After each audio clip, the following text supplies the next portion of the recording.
शारदी पूर्णिमा का चंद्रमा, उसके जैसी सौम्यता तेरे में नहीं है। सोम गुणे ही पाव इनतम नव सर यशसी, नव शरद ऋतु का चंद्रमा भी तेरे सौम्य गुणों की इतनी सी भी उपमा को प्राप्त नहीं करता। तेय गुणे ही पाव इनतम नव सरय रवि। आगे बढ़ते, रूव गुणे ही पाव इनतम तिय सगण वही। इंद्र का रूप अनुपम, अनूठा, अप्रतिम, परंतु तीर्थंकर परमात्मा के रूप के सामने रूप गुणहीन। जैसा परमात्मा का रूप है, जैसा परमात्मा का लावण्य है, जैसा परमात्मा का वर्ण है, रूप गुणे हिम पाव इनतम तिय सगण वही। परमात्मन बेशक भले कहलाए इंद्र, परंतु तेरे रूप आदि गुणों के सामने तो वो बिल्कुल फीका लगता है। दिन में चंद्रमा जैसे फीका लगता है, वैसा फीका। सोचिए, रूपा लोकन विस्मया हृत रस। इंद्र का रूप कुछ नहीं, इंद्र की गोद में बैठे हैं परमात्मा। इंद्राणी इंद्र की कहलाती है, और दोनों के रूप में कितना अंतर है। ये इंद्राणी के शब्द समझो ना तुम लोग।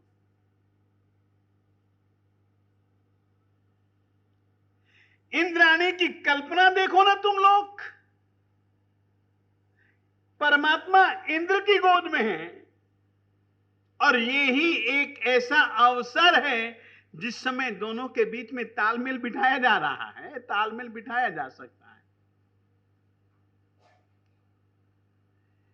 इंद्र बिल्कुल दिन का चंदा, वैसा रूप। परमात्मा अभी तो जन्मे हैं, रात के चंदा है। रूप गुणे ही, परमात्मा का रूप कहां और इसका रूप कहां। ये कभी कभी कल्पना किया करो मेरे देवताओं तुम लोग। ये सब, ये कोई शब्द नहीं है, परमात्मा का स्वरूप है मेरे देवताओं। हम लोग तो बस यूं ही ले लेते हैं। इसीलिए तो मेरे देवताओं कहा कि सूत्र के साथ अर्थ का चिंतन किया करो।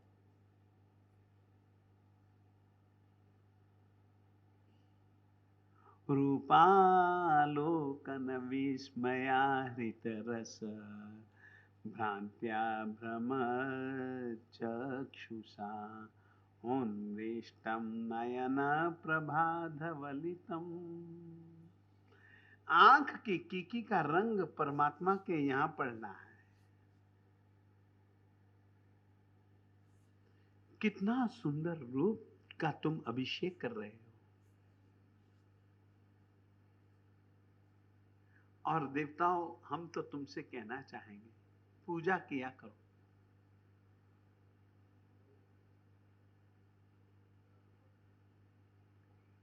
समय निकालो, समय के साथ साथ भाव भी अपने हृदय से निकालो।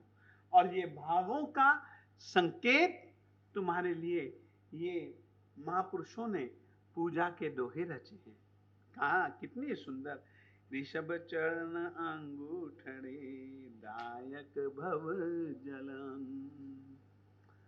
चंदन पूजा को लेकर के कितनी सुंदर परमात्मा के जानू के ऊपर जब आप अभिषेक करेंगे तब क्या सोचेंगे। जानू बले काऊ सगर है। ये शब्द नहीं, शब्द तो तुम बहुत अच्छे ढंग से बोलते हो, मैं तो राग गा ही नहीं सकता हूं। जितना सुंदर कंठ आप लोगों के पास में।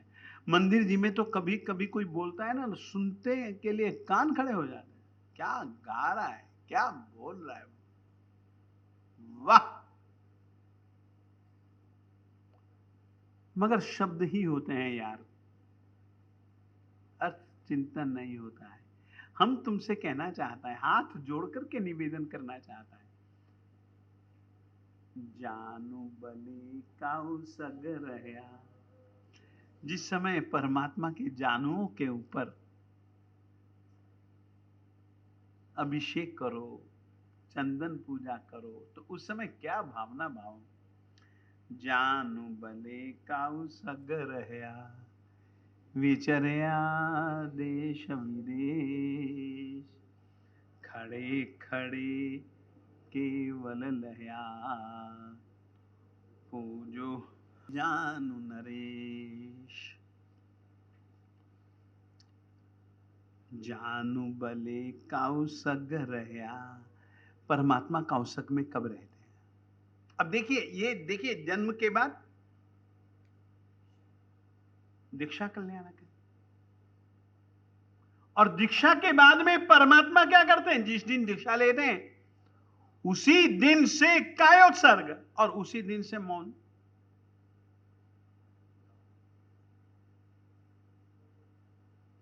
जानू बले काउसग रहया,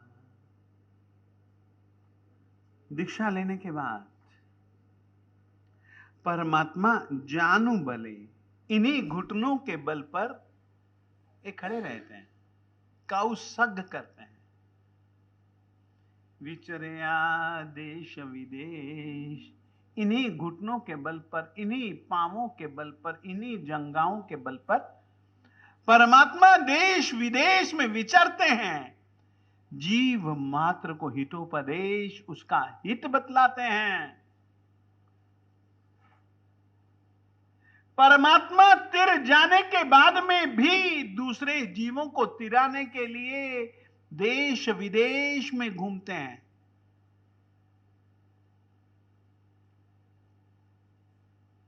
परमात्मा साधना करते हैं, खड़े खड़े केवल लहया, और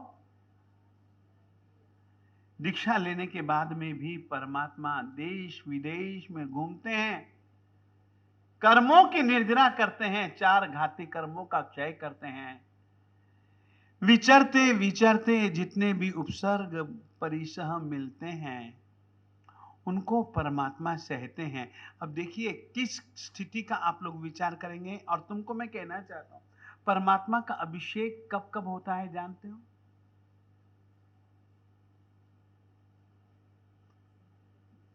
जल से अभिषेक कब कब करोगे? किस किस अवस्था का चिंतन करोगे? सोचिए, परमात्मा के 4 बार अभिषेक होते हैं। जन्म के समय जन्म कल्याणक, दीक्षा के समय दीक्षा कल्याणक, निर्वाण के समय, निर्वाण के बाद, यानी कि 3 तो कल्याणकों के से संबंधित अभिषेक हो गए कि नहीं?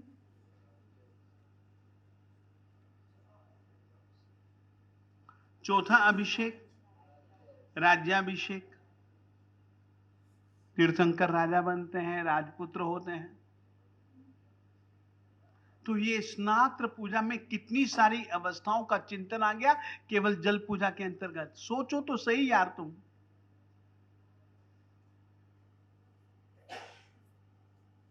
और तुम किसी भी अवस्था का केवल एक गीत जरूर बोलते हो, मेरु शिखर नवरावे, परंतु वो भी भाव विहुना।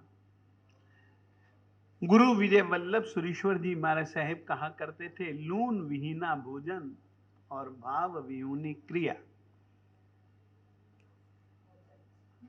दोनों का लगभग स्वाद नहीं है। तो जानू जिस समय घुटनों के पूजा करो तो उस समय क्या भावना होनी चाहिए? परमात्मा ने दीक्षा लेने के बाद में जानू भले का उसग रहया,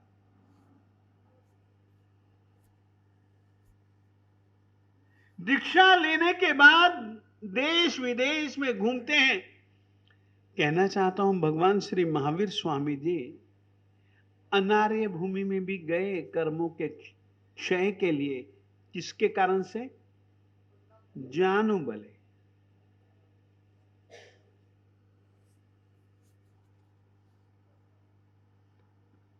जानु बले काउ सगरया विचरया देश विदेश खड़े खड़े केवल लहया।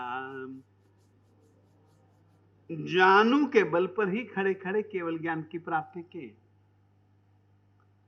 परमात्मा को निर्वाण भी जो होता है ना, अधिकतर खड़े खड़े होता है या बैठे बैठे होता है। इसीलिए प्रतिमाएं मंदिर जी में दो प्रकार की, या तो खड़े खड़े कौशगिया या बैठे हुए वितराग मुद्रा पद्मासन। उन दोनों अवस्थाओं में सबसे ज्यादा उपयोगी अंग जानू। ये मेरे देवताओं भाव भाया करो। भगवान महावीर स्वामी जी एक थे, ये तो हम चार संप्रदाय बन गए।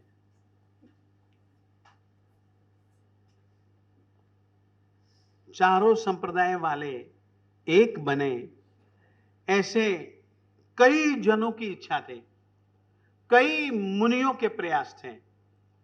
हम निकट के भूतकाल में ऐसे गुरु विजय वल्लभ सुरेश्वर जी महाराज साहेब जी की भावना और उनके वचनों को याद करते हैं कि चारों संप्रदाय वाले भगवान महावीर स्वामी जी के झंडे के नीचे एक होकर के भगवान महावीर स्वामी जी का जयनाद गुंजाएं।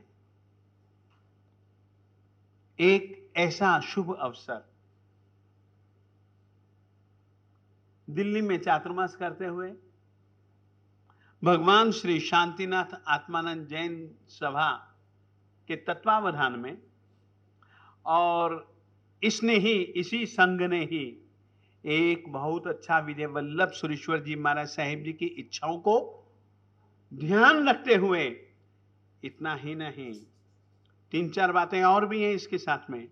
गुरु वल्लभ जी महाराज साहेब जी की इच्छा नंबर 1, वर्तमान काल में जैन समाज की सबसे बड़ी आवश्यकता। नंबर 2, नंबर 3, अपने शासन नायक श्रमण भगवान श्री महावीर स्वामी जी का 2550वें वर्ष का प्रारंभ हो रहा है। उसकी तैयारियां किस तरीके से करनी चाहिए या किस तरीके से होनी चाहिए, उसके लिए एक नमूना। फिर से कहना चाहता हूं, 3 बातें। अपने गुरु जी महाराज विजय वल्लभ सुरेश्वर जी महाराज साहब जी की एक ही इच्छा थी। नंबर 2, वर्तमान काल में जैन धर्मियों की सबसे बड़ी आवश्यकता एक होने की। तीसरी बात, हमारे भगवान महावीर स्वामी जी एक हैं। हम वापिस एक होने के लिए उनकी वाणी के प्रचार प्रसार के लिए, उनके गुणानुवाद के लिए अपन लोग वापिस इकट्ठे होने का सत्प्रयास प्रारंभ कर रहे हैं। उस भावना से भगवान श्री शांतिनाथ आत्मानंद जैन सभा ने बहुत अच्छा एक आयोजन रखा है जी। अच्छी मेहनत कर रहे हैं जी, साधु साधियों के पास में आज भी जाकर के आए जी। अच्छा है। ये नमस्कार महामंत्र के साथ साथ समाज को और समाज के साथ साथ संप्रदायों को एक मंच के ऊपर बिठलाने का एक बहुत अच्छा प्रयास। और वो नमस्कार महामंत्र का जाप 3 तारीख को रजवाड़ा में प्रारंभ होगा। ठीक 9:30 बजे कई जनों ने उस आयोजन के विषय में थोड़ी थोड़ी बातें सुनी और कहा कि महाराज उसमें हम लोग भी लाभ लेना चाहते हैं। लाभ लेने का अवसर है। पंच परमेष्ठी भगवंतों की आराधना करनी है, करवानी है, उसका अनुमोदन भी करना है। चारों संघों को, चारों संप्रदायों को यदि इकट्ठा कर रहे हैं, निश्चित रूप से बड़ा स्थान होगा तो बड़ा पैसा भी लगेगा। इसमें क्या बड़ी बात है, आएंगे जाएंगे, क्या अपन मेहमानगिरी भी नहीं करेंगे। आमंत्रित करके बुला रहे हैं। तो इस सब में लाभ लेने के लिए नमस्कार महामंत्र से संबंधित आयोजन में जो कोई भी लाभ लेना चाहता है वो अवश्य में लाभ ले सकता है। हम तो चाहेंगे आप भी जुड़े।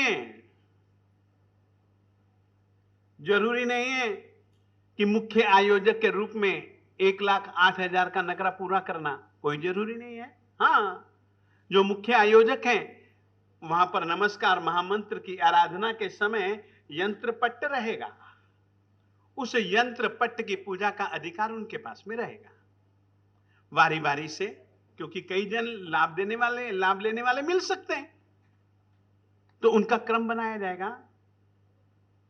वो मुख्य आयोजक हैं, बाकी सब आयोजक हैं, बस और कुछ नहीं। आप आए, आपने लाभ लिया, सत्कार, श्रीफल, तिलक, गले में माला, तो इस रीति का आयोजन अपन लोगों ने आयोजक मंडल की ओर से रखा गया है।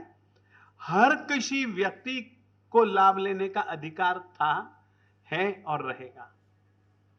आप लोग अवश्य में, ये एक प्रकार से सभी जनों का इकट्ठे मिला करके हो रहा है, किसी एक व्यक्ति की ओर से हम नहीं। एक व्यक्ति ने हमको कहा कि ये आयोजन का लाभ हमको दो, मैंने कहा ये नहीं, और मैंने कहा देखो पंच परमेष्ठी, पांचों का समन्वय, अपन सभी जनों का समन्वय होना चाहिए।